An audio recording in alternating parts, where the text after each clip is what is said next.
fear through Killarney. Now I'm back to hitching with the wind. But if Mickey Flynn should ever find me, I'll throw me caution all behind me and square off on that son of a bitch again. He cracked open a river too, he beat me Sunday through and through. Danced a jig over my unconscious frame. I won me healthy sheriff fights, well lucky son, still have me life since Mickey Flynn beat me dumb and lame.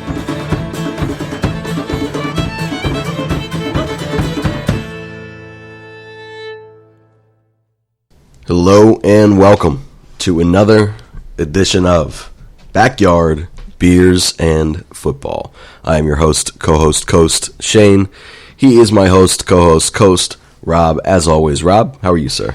Still salty as fuck over Sunday. What a waste of $260 that I spent on tickets to go down to that bullshit excuse of a football game. Good Lord, man. Was it part of your package, or was this in addition to your? This was in addition. Oh, the two games that I have in the package haven't happened yet, but it was my cousin's tailgate. He was having a fundraiser tailgate on Sunday, so I wanted to go down and support his cause there. And I figured if I'm going to go down to the tailgate, I might as well go to the game. Yeah, I think it's a pretty solid life decision up until the result of that game. Up until the result, yes. Up until, well, pretty much the last second, because they had a chance to win it at the very end. Yeah, just that. So far, and we'll get into it, but this is a very Philadelphia Phillies season, or at least start to this season right now. If you are noticing my voice, it is because I'm dying. I have the AIDS, I think. I'm not really sure what's going on. But I've been away from the mic for a few days, finally have my voice mostly back, just sound a little ridiculous. But we're going to recap this Philadelphia Eagles, Detroit Lions, awful loss. First of all, I want to address this first and foremost. It's not on Carson. He did not have a great game, but it is 100% not on Carson Wentz.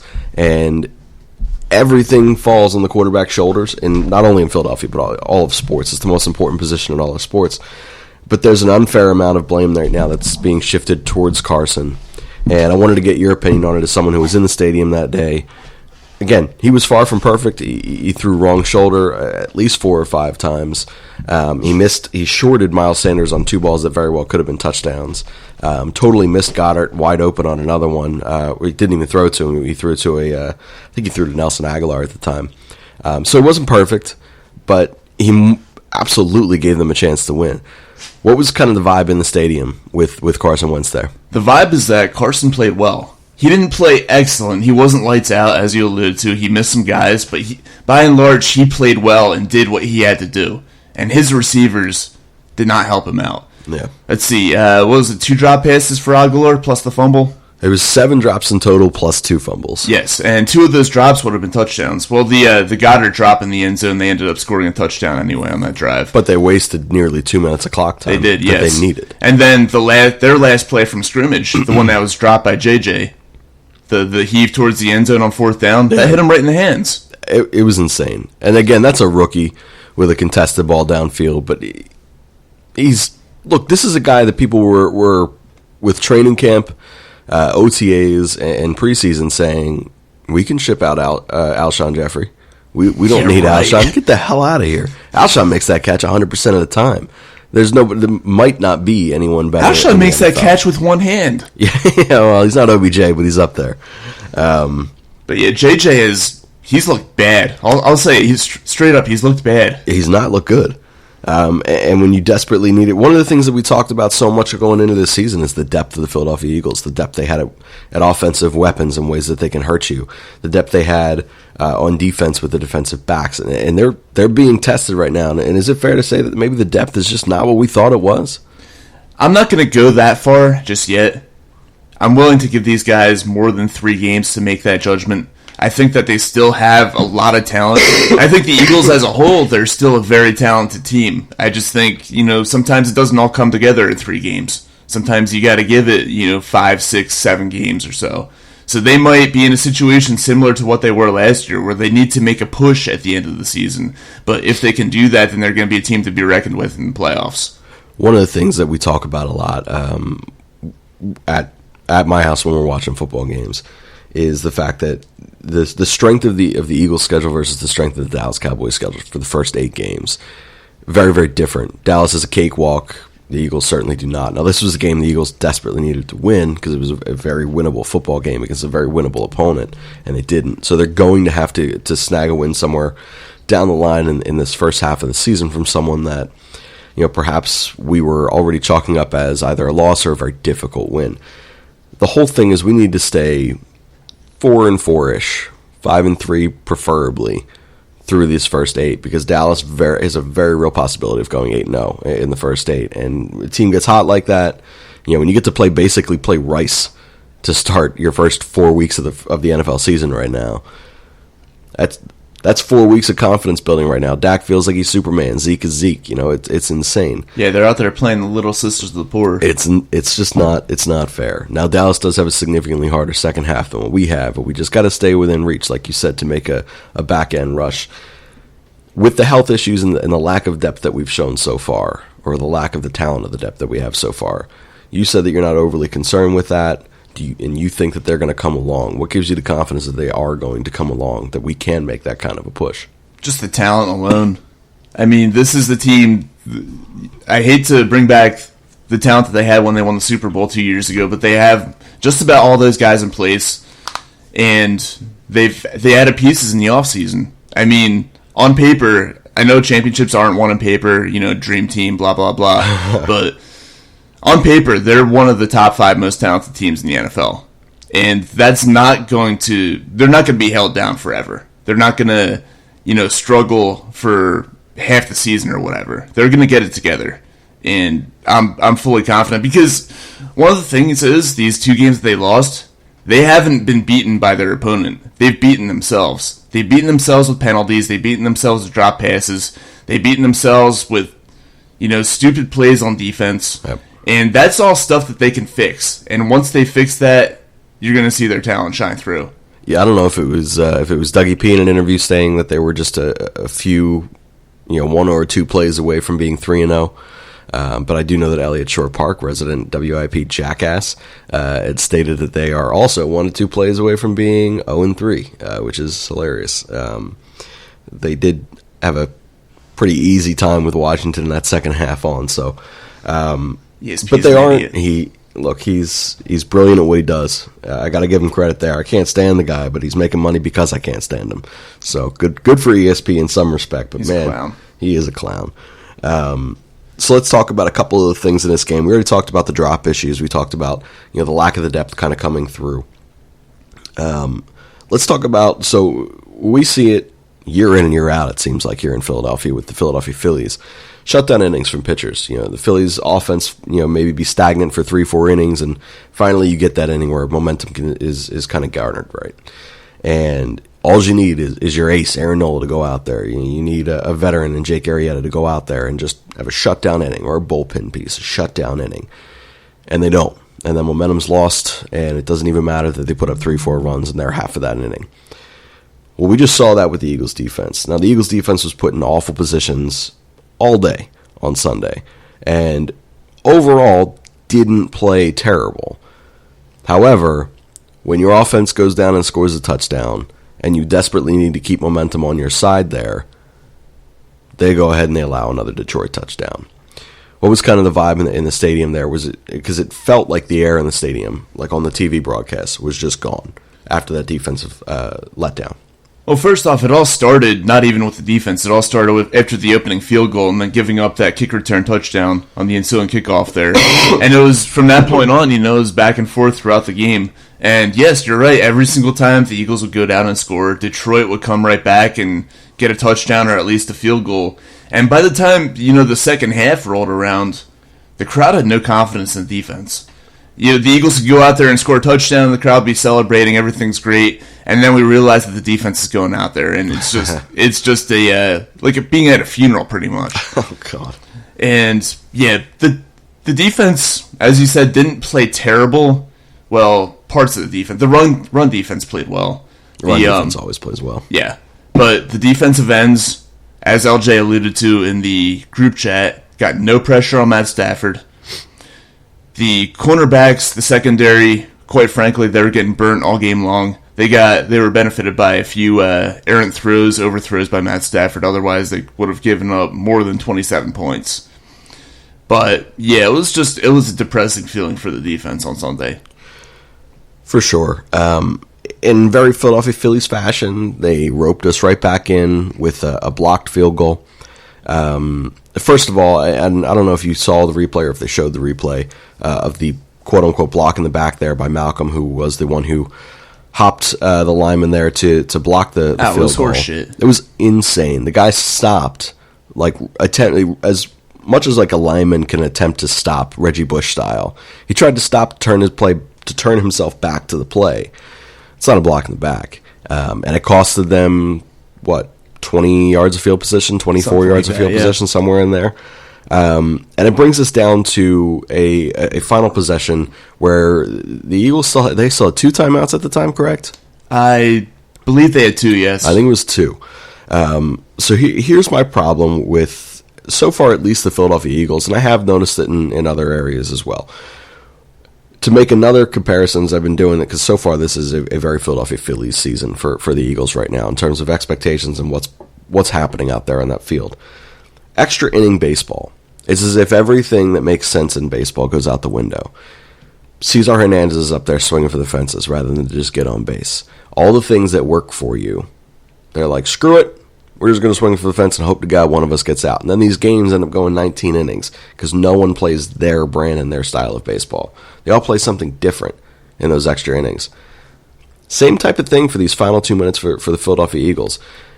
All they needed was, realistically, with Jake Elliott's leg, they only needed 10 yards, 10, 12 yards, and he's in field goal range.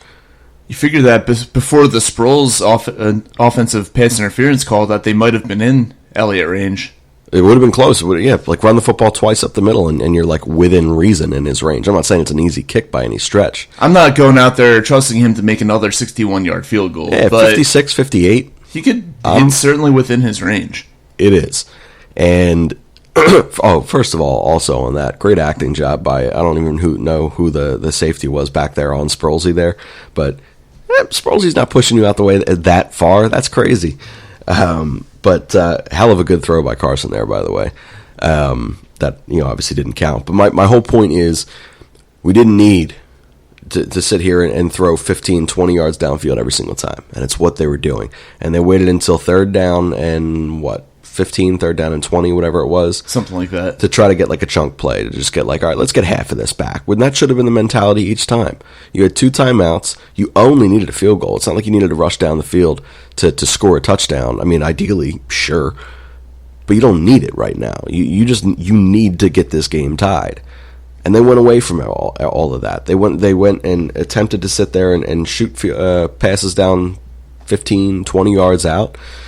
And it didn't work. And ultimately, like you said, the Sproles PI, and those types of things taking them out of field goal range. But they went away from all those things, and I just don't get it. Yeah, I wasn't a huge fan of the play calling in that final possession there. Like you said, they had 2 timeouts. They could have run the ball if they wanted to. They weren't breaking huge runs all game, but they were consistently knocking off 4 to 5 yards a carry. And I specifically remember, I think it was the first down play where they threw an out to Ertz, and he only picked up 2 yards on the play.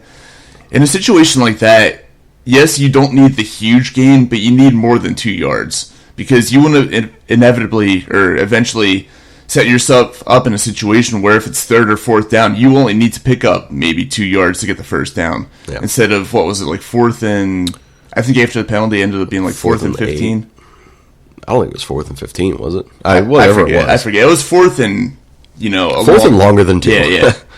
And then that's where they threw deep to JJ. But, they put themselves in a bad situation by poor play calling. I think that with 2 timeouts, you can afford to run the ball maybe once or twice. Like I said, it was picking up 4 to 5 yards a carry.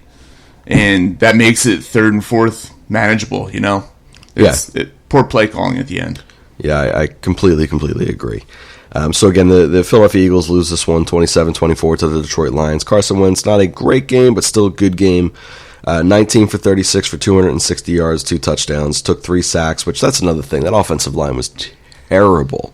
That one game. video of them just standing there, Oh my God, that on a pissed me off so three-man much. rush. That pissed me off so much. I mean, at a certain point, like, if the line essentially attempts to cut off one half of the field and Carson moves to the opposite side, it's partially on Carson too.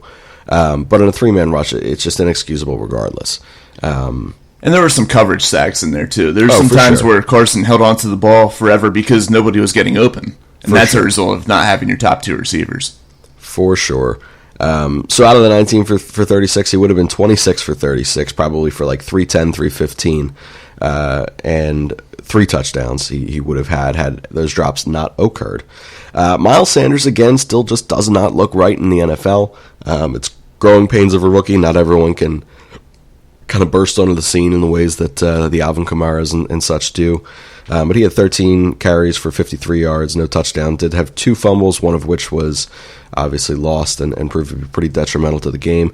Jordan Howard just not getting used enough. But 11 touches for 37 yards and a touchdown. Not a great average yards per carry there, but still serviceable enough. He's got to get the football more. I think that's just something that's necessary. And then the last one here is Carson Wentz running the football again. He looks smooth, and he looks completely just not hesitant, and you wouldn't know that he's coming off of 2 season-ending injuries there, and that's something that's super, super big. So he ran the ball 4 times for 33 yards, and he's showing a willingness to, mentally, that's the biggest thing from someone who's gone through knee injuries as well, is can you mentally bounce back? And he's diving. This is 2 weeks now in a row where he's diving at the goal line the same way that he blew his knee out. So good for him for trusting his body, and the Eagles are going to be significantly better off for it. Yeah, he looks like Carson Wentz out there. Yes. As I said, he's not been the problem for them this season. It's everybody around him. I mean, he hasn't been perfect, but he's gone out there. He's looked, for the most part, like 2017 Carson Wentz in terms of his ability to scramble out of the pocket and make plays. So it's encouraging to see him getting back to what he was. For sure. And again, this team's going to go as far as Carson can take them. And, at a certain point, Carson's going to have to throw the ball 50 yards in the air, and he's going to have to track it down his damn self, and he's going to have to catch it. It's not great. So hopefully, Alshon, he was a full participant in practice. He's supposed to be playing on Thursday, so hopefully that's a good sign there. Gets Arcega-Whiteside off the field for right now, and he can continue to work on what he needs to work on, maybe be used in sparing. Which is just about everything right now. Yeah, it's a shame, man. He has run a few nice routes, but it's just not great. No real separation there. But all right, so that was just a quick recap anyway, of the Detroit game. For a more in-depth recap, both the Kelly Green Hour released 2 podcast episodes yesterday, I want to say. Last night. I think it was, yeah. Last night. One was a full recap of the Detroit game, so that's about a 45-minute recap there, and then they have a preview of the Green Bay game on Thursday, another show about 45, 50 minutes there. So give our brothers over there, LJ and Connor for AMYP, a listen for Kelly Green Hour. Quick question, though, because you were watching the game on TV, and I was watching from behind the one end zone in the stands. The blocked field goal, if Rasul Douglas picks it up cleanly, does he score? No. He doesn't? No. Okay, because from my angle, it looked like if he had picked it up cleanly, he would have just been able to make a beeline for the end zone. He did pick it up fairly cleanly, but it's Rasul Douglas. A lineman can catch Rasul. A guy can't run. He's just he's a physical corner. He's not really a burner. Fair enough. But no, and he didn't even bobble it. He just got it on the second bounce instead of the first. He got about as far as he could have. The one part I thought he could have made it different. If he would have cut it inside the first time, where he made just a jab step inside and ended up getting another 8 yards or whatever, running down the sideline. He had blockers coming along the side. Now, again, it's not something that, as a cornerback, you're ever sitting there waiting for blockers and, having to understand that process as a running back would or a receiver would. But I feel like had he taken, not just the jab step, but gone to the middle of the football field, allowed a blocker to get there in front, he may have had enough to get downfield further. Not that any of it would have freaking mattered. We had a horseshit call and a block in the back, but still. All right, so we're going to get into Lane Johnson's Groundhog Advice column and the WhatsApp chat review For all of you who do submit in both of these, we do continue to appreciate it. If you guys don't, start to. You can always email us for the Lane Johnson Groundhog Advice column, or you can DM me or Rob. Rob's on Twitter at radio_Rob. I'm at Shane_Mead. You can also get us at the podcast at AMY Podcast. And then you can also email us, which is the way that most people do it right now. That's amypodcastteam@gmail.com. Almost forgot our own email there for a second. And then the WhatsApp is you can go to our website, www.alwaysnextyearpodcast.com. Go to the contact page, scroll down to the bottom, and all the instructions and the links are there in order to text us during the game. So as pissed off as you are, you can bet that we are as well, and we will gladly text you throughout these games and answer your questions and comments. And while we're bringing all that stuff up, go ahead, rate and review us on iTunes. We need them. We're at 22 reviews right now. We need more. So the rates, the reviews, they're what make us go, and we greatly appreciate them. So go ahead, give us a rating and a review. 5 stars or Rob will hunt you down. All right. For what voice I have left here, Lane Johnson's Groundhog Advice column, we have 4 in, I want to say. 4. All right. First one. I'm getting a puppy this Wednesday, and I'm stuck between 3 names. Which should I go with? Wentz, Ertz, Dougie P. I feel like the last names don't go as good as the first names do. Yeah, you would recommend Carson? Carson would be a great name for a puppy. And by the way, congrats on getting the puppy. It's always a cool thing to do. Oh, yeah, for sure. Ours is in studio with me right now. Bryce guy, just sleeping on the day bed over there. He was staring at himself in the reflection of your iPad for like 10 minutes. He's probably confused as hell. I think all 3 names suck that you've selected. I'm sorry. Your dog certainly deserves a better name. I'm going to go with Rob on this one. First names are better. And I know Dougie P is technically a first name, but it's a superhero's name. Let's be serious. Yeah. Dougie P is a superhero's name. But I'm going to double up on yours, man. I think Carson's a solid name for a pup. We'll roll with Carson on that. And congratulations. Send us a picture of the dog. And if you name him Carson or Wentz, send us a picture of him in a Carson Wentz jersey. All right. Somewhere in the third quarter, this is the second one. Someone in the third quarter, my wife called me a child and made me go and watch the game at our neighbor's house because I was scaring our son. He's 3 and he was asleep. I did the silent yell, the soft stomp, punch the air type of action all game. Instead of calmly going to my neighbor's house when my wife yelled at me, I finally screamed, woke up the boy, and said, "You're coming with Daddy," and we went together. My wife hasn't talked to either of us since. How do we get back in her good graces? Don't worry about getting back in her good graces. Just worry about raising your son to be an Eagles fan. Right. That's all that matters. He should be exposed to all the emotion that goes into watching an Eagles football game. Oh, for sure. He's 3 years old. He's old enough. So my dad used to do that. My dad would sit there and he would watch. So I'd like fall asleep as like an infant, like 1, 2 years old, whatever it is. And he'd be holding me during Eagles games. He's sitting there in his jersey, and everything good that would happen, he'd be up and he'd be like stomping around the house as silently as possible, fist pumping the air and everything, and just like, yes, kind of yelling like that, just exactly like my voice is right now. Just as to not wake me up. Now, as I got older, just like you said, at a certain point, you got to raise your kid right. And we had his brother, my Uncle Mac, over, and it was, I believe it was a playoff game, and there was a field goal late, and my Uncle Mac decided, he's only 5. I'm a strong man. Picked me up and spiked me into the couch. Problem was, there's 3 giant cushions on the couch, and then the in-between parts are like straight, thick pieces of wood. You got right into the in-between part. Right into the in-between part. Good Lord, man. And then, like, when you're a kid, like, it didn't hurt. But when you're a kid and everyone realizes what happens when they heard that sound, and then 40 people in a home come hovering over top of you, you do the thing that kids do, and you cry because you think you're supposed to be hurt. That was a terrible, terrible experience. I know I missed the end of that game, which I think ended up not being a bad thing, because I'm pretty sure the Eagles ended up losing. But yeah, do the right thing, man. Just worry about raising your son correctly as a Philadelphia Eagles fan, and your wife will come around. And if she doesn't, look, man, there's like 48 dating apps out there now. Seriously. Not a big deal. I'm on half of them. Yeah. How's it working out for you? Doing okay? It's going pretty well. All right, man. I get my own. They good for you. All right, third one. So this is actually a callback. So this is from a guy who wrote in either last week or the week before.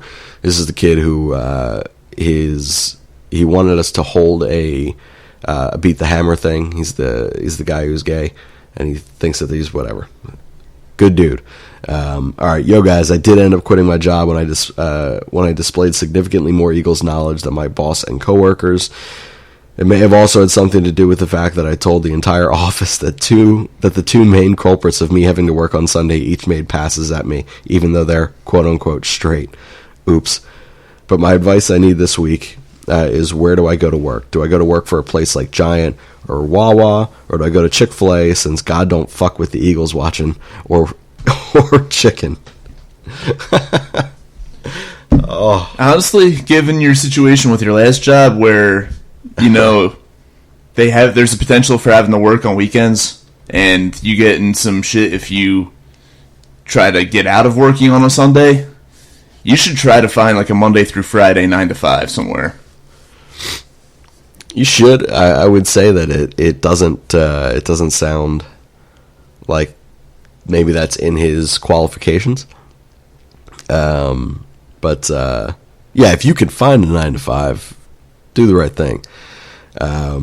But your Chick-fil-A line made me laugh, so I'm going to say work at Chick-fil-A, and it's also the only like acceptable fast food that there is Chick-fil-A. And they're closed on Sundays. And that was his point. He said, God don't fuck with Eagles watching or chicken, which is the single-handedly best ending line of any Lane Johnson's advice column. Well done. All right, and the last one is, my girlfriend is an Eagles fan, quotes. However, even more so than an Eagles fan, she is a fantasy football fanatic, constantly refreshing Twitter, ESPN score apps, Yahoo score apps, you name it. You did well. Who did? This guy. Oh, this guy? Yeah. This week while watching the Eagles, well, yeah, you would think. This week while watching the Eagles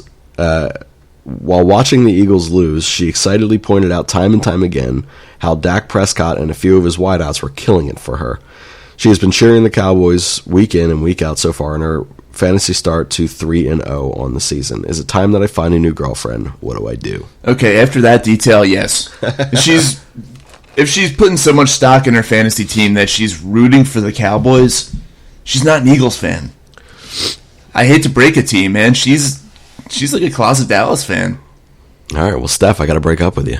So, spoiler alert, that was me who wrote into the Lane Johnson Groundhog Advice column. I had to sit there frustrated all Sunday that Stephanie's sitting there refreshing her Twitter and refreshing her score app, sitting there saying, yes, Dak scored again. Yes, Dak did this. Yeah, I was like, get the hell You're out of dating here. a closeted Cowboys fan. Just remember, the first half of this, you said I did well. But she's not even a Cowboys fan. She's just a whoever gets her the most points fan. She's a fantasy whore. That's what it is. You should ban her from drafting Dallas players. I tried talking her out of it draft day. I didn't draft. I mean, I'm a diehard Eagles fan. I didn't draft any Dallas players for any of my 4 teams. I could have. I could have gone with Zeke. I could have gone with Amari Cooper. Cooper's another one she's got. Yeah, this is a Steph, queen of the podcast. Jesus Christ. It's been decided. I apologize. It's actually killing me because I think in one draft I went with Kenyon Drake over Zeke. And Kenyon Drake has done jack shit so Kenyon far. Drake's going to be somewhere other than Miami soon. Yeah, let's hope. All right, so that's our Lane Johnson Groundhog Advice column of the week. We're a little light this week, which is why I wrote in on our own column again. Thank you for telling me that I need to leave my lady. She's 3-0 in fantasy. I'm 0-3. I'm pretty sure if anyone's making a decision to leave anywhere, she's leaving me. But we're going to roll into our WhatsApp chat now. So I just took a handful of chats or a handful of messages from after the game. So I know last week when we did it, we had listed a bunch of things, and I said guess when they were sent. These are just some of the better messages that we got in. So first one. 7 freaking drops. Are you freaking serious? Put some damn pine tar on your damn gloves and hold on to the damn ball. So that's like 5 dams in one sentence, which is really impressive. So we talked a lot about the drops. Doug said it was a lack of focus. That doesn't work for me. there's a certain thing about, like, the Arcega-Whiteside drop. Look, it's a contested catch. You're a rookie. You have, an NFL caliber safety or corner back there with you, draped all over you. You're 50 yards downfield. I get it. Like, if we're calling that a drop, and it is a drop, it hit both of his hands, and it ultimately wasn't truly contested as the ball got over the leaping defender. It's a tough catch. But the other 6, that's inexcusable. How do you lack that type of focus there? That doesn't make any sense to me. Even Zach Ertz, the most sure-handed tight end in the NFL, dropped an easy pass. Maybe it wasn't that easy. It was a little bit overthrown by Carson, but still hit him right in both of his hands, and he dropped it. And that happened a number of times. It happened to Goddard as well. It happened to Aguilar a few times. I want to know, are they using Stickum, or are they using the knockoff brand? I don't know how anyone drops a football in the NFL. Have you ever put on those gloves before? I've never, but I saw what happened when Peyton Manning did. He found out all about it. It's absurd. Oh, God. So lack of focus, whatever it is, that's an area that's extremely concerning.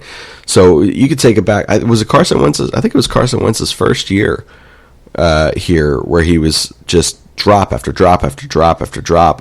Jordan Matthews had come in with this, like, unbelievable hands and dropped freaking everything on his way to a 999-yard season. Yeah.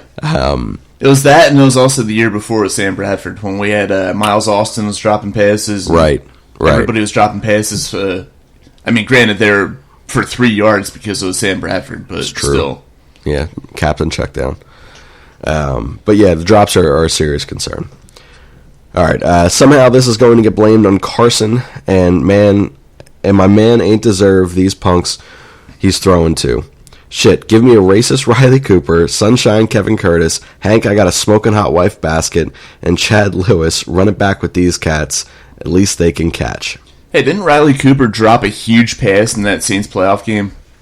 He did. He also didn't know how to knock a ball down for Mike Vick in his unbelievable comeback season against Green Bay. I'll take a hard pass on Riley Cooper.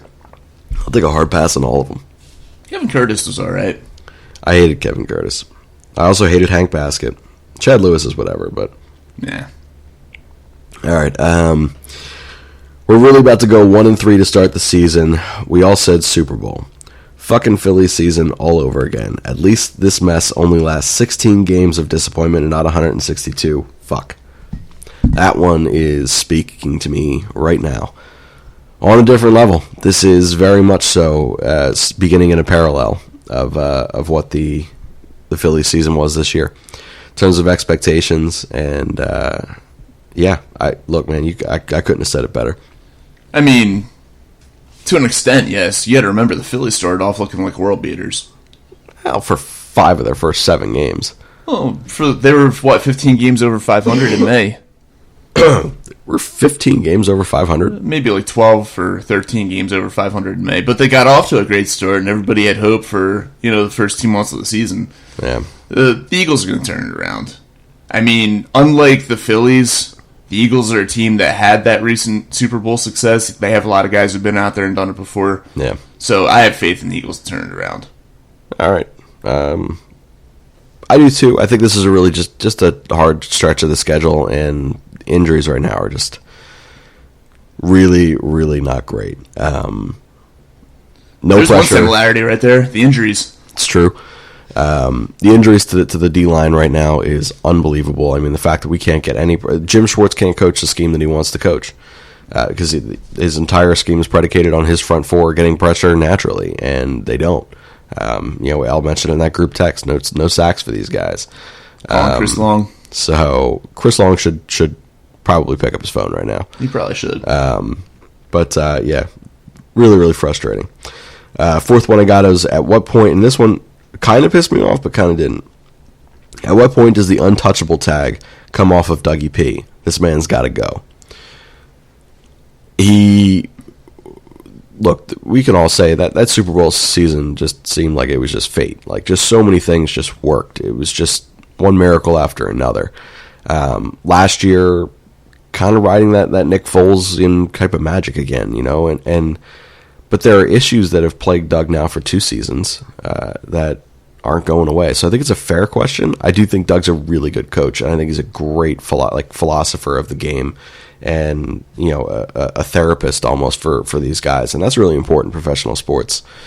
And they seem to love him, and they seem to love playing for him. So the one thing I would like more of with Doug is accountability for himself and accountability for his players. I don't like the fact that they put Miles Sanders back in that football game at any point. I think that was a prime opportunity that he could have not. I don't know. He's not untouchable. I don't think anyone's truly untouchable except for like Belichick. But I would like to see some changes. Yeah, as would I. I mean, as you said, he's a good coach, but he certainly has various areas in which he could improve. Yeah. But to blame him for the start, I mean, come on. He's not the one who's going out there and dropping 7 passes. He's not the one who's going out there and committing offensive pass interference. He's not the one who's going out there and putting on the pinstripes and making terrible calls, missing face mask calls and all that kind of stuff. It's true. By the way, that was the most egregious thing of all time. I don't know how we didn't talk about that yet. I saw it. I was literally at the last row of the upper deck behind the one end zone where the kick return was being made, and I saw it clearly. The Lions player, I forget his name, grabbing Miles Sanders' face mask, twisting it 180 degrees all the way around. He could have died. And it's funny, my ex-girlfriend actually commented on my Facebook status alluding to the fact that he could have died. Oh, yeah? Yeah. Well, again, and it was the type of thing where, like, like a kid runs away when they did something wrong, and like they're like looking back, like, oh shit, I'm gonna get caught. That's exactly how that Lions back ran off the field. Yeah, and he's laughing about it on the sideline. I was like, my God. Like, he's like, I just got away with literal murder out there. Like, Miles Sanders may be dead. Like, he may take one hit next week, and like, he's lucky the helmet came off. Oh, for sure. Just scary stuff, and that ref was right there. You can't miss that. That's unbelievable. That's another thing that needs to be reviewable. I don't even care that plays are reviewable anymore. I want fucking referees to get reviewed. Yeah. I want someone in there holding these asshats accountable. You cannot be that bad. And like, I know, and I'm the first person to say this on every show that we bring up, the officiating in any sport, they have an unbelievably impossible job in the year 2019. With all the technology, with as good as cameras are, with as many angles as they have, with the way that replays are, with the way that social media is, if you fuck up one thing out of 3,000, the one thing you fuck up is the only thing we're talking about. That's why we need replay to help them out. It's awful. No one's going to be perfect back there, but at a certain point, man, these guys, they get to go out there year in and year out and blow. I'm sorry, that turnover's got to be a little higher at a certain point. You got to get fresh bodies in there that can't afford to fuck up. It really does. These guys are bad. They've got to put an age limit on it. I do think that's a good point too. You mentioned that before. Any referee who's over the age of 50, I'm sorry, they're too old to keep up with the speed of the game. Most of the time. I don't know that it necessarily needs to be an age limit, but I do think that there needs to be a regular fitness type of an exam to make sure that you can go through the grind of a 16-game NFL season, because that's tough, man. That's a hard line of work right there, running up and down those sidelines. And then you also need to sit there and get some vision tests done, man. Like, that should be in any sport. Yeah, when you get up there in age, your vision's not as good as it was 20 years ago. So it's tough, man. And like, look, no, for the guys that go out there and do it at 60-some years old and are sprinting up down sidelines, like, good for you guys. But at a certain point, when the product is suffering, like, NFL referees are literally killing the game of football right now. We see, baseball. People hate umpires in baseball. It's brutal. You can't have it. You absolutely cannot have it. Yeah. All right, so that pretty much there concludes our WhatsApp chat as well.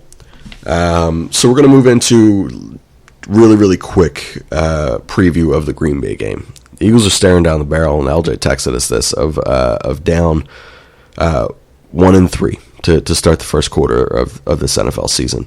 Not exactly what any of us thought. Green Bay, I'm not saying they're not as good as their 3-0 record indicates. They're good. And Aaron Rodgers is still Aaron Rodgers. Devontae Adams is still Devontae Adams. The defense is improved. I don't fear them like I would think I would fear a 3-0 NFC team. No, neither do I. I still think the Bears are the best team in that division. I don't trust the Bears for anything. So much so that I bet on Washington, which obviously didn't work out. But yes, so Green Bay, I don't fear the team, but I fear the situation. Short rest, going cross country, playing in Lambeau. What do you think the odds that the Eagles come away with a surprise victory here? Do you think they're pretty much assuredly going down 1-3? No. I think that they've got a great shot to go out there and pull out the win. It's a huge thing for them to be getting Alshon Jeffrey back. That's arguably their best receiver. You could say that he's 1A, 1B with Deshaun. But yeah, getting him back is going to be huge. You got a guy who you know will actually catch the football, which was the biggest issue that plagued them this past Sunday. So that's going to be huge for them. That's going to be huge for the offense. And I think the defense, while they're not going to shut Aaron Rodgers down, I think that they'll be able to play well enough to at least keep them in the football game. I see it being, maybe 24-21, somewhere around that. I think they've got a great shot at winning this football game, though. I like the positivity, so I'm going to not speak on it so that we can end on positivity. As we mentioned, the game is on Thursday night, and Thursday night football is always garbage. Thursday night football is a terrible product. It's something that just should not exist, with the exception of Thanksgiving Day. It's the only game, or the only day that football should exist on Thursday. I think the Eagles are also undefeated on Thursdays in Dougie Pete's tenure. Just like I said, Thursday football is probably the best product of football that we should ever get here in Philadelphia, and we should almost always play on Thursday nights. So Thursday night brings up interesting things. No one has the Sunday afternoon party for Eagles football that you would typically have. So for Thursday night, food options are different. Rob, what are you going with on Thursday night? Oh, man, that's tough. I don't know. I feel like for a night game, pizza's always a good option, but it's relatively basic. I kind of want to fire something up on the grill. Okay. I kind of want to throw a steak down on the grill, throw a few steaks down. Steak sounds pretty good. All right. I'll tell you what I'm going to do. I'm going to roll to Just Food. 215-794-FOOD, 215-794-3663. Treat yourself. Take it home. I'm going to call my guy, Asian Rob. I'm going to meet him over there probably mid-afternoon. I'm going to sit there and I'm going to tell him exactly what I want. I'm thinking also grilled up anything, but I'm going to roll with chicken this time. And I'm going to go with dark meat. So I'm going to go with chicken thighs. I'm going to get them marinated in whatever kind of marinade that they got rolling over there that week. Or this week, since we're recording 3 days before it, or 2 days before it, whatever it is. But Just Food is absolutely delicious, and you can never, ever, ever go wrong. There are 2 locations that you guys can stop at, whichever one you guys are closer to. One is in Buckingham Green Shopping Center. It's in Bucks County, PA. The other one is at the Delville Market. So if you know where Delaware Valley College is, it is in New Britain, PA. So you can stop at either one of those locations, pick up some food for you and your family, you and your guests, whomever you may have on a Thursday night. I think the market is also actually off of Lower State Road on the Delville campus. Is that what it is? Yeah, the main part of the main entrance is on Butler Avenue, yeah. And then the marketplace is on the other side of the campus. It's off of Lower State Road. All right, well, there you go. I know that because I live just about right next to it. And Rob's a regular frequenter there because he picks up breakfast sandwiches all the damn time. Absolutely. They're delicious. And how can you Can't pass them up. That was actually going to be my first choice, by the way, but I knew you were going for the ad spot there. Yeah, nice. All right, well, it's Just Food, 215-794-3663. Treat yourself. Take it home. All right, let's take this home with a drink of the week. So, Rob, you were at the mess of a game on Sunday where our Eagles lost to Matt Stafford and the freaking Lions. So this week, you've had a week.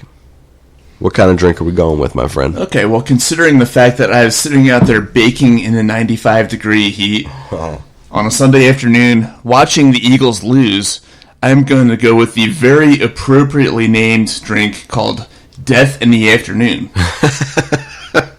Right. And what it is... It's 1 1/4 ounces of absinthe. Oh my God! Are you trying to die? 4 ounces sparkling wine and lemon twist, And I don't know what it's all about because I've never actually had it before, but the name is perfectly appropriate for the Sunday that I just endured. All right, man. So creativity 2 weeks in a row from you.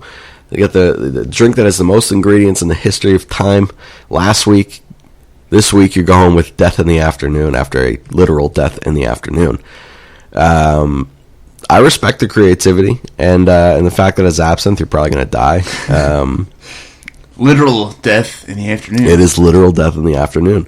I am going to go with a very solid 8.8. I think that's a quality drink choice. We will start putting these drinks at the request of some of our listeners. By the way, we'll put the ingredients of these drinks up on our Twitter, and then we'll put a picture of Rob sitting there taking a drink of one of them or something. But Death in the Afternoon is an 8.8 drink for Rob this week. Well done, sir. I appreciate the creativity. The Backyard Beers and Football community appreciates your creativity. I hope they do. All right. Any final thoughts from you, sir, before we kick it off? Final thought is don't get too down on the Eagles just yet. It's early in the season. They've got a chance to go out and make a statement in Green Bay. If they win that game, they're 2-2. They got some momentum heading into a Jets game, which should be another win, 3-2. So try to think positive if you can. I get it. They haven't looked great, but as I said, win on Thursday, things are starting to look up.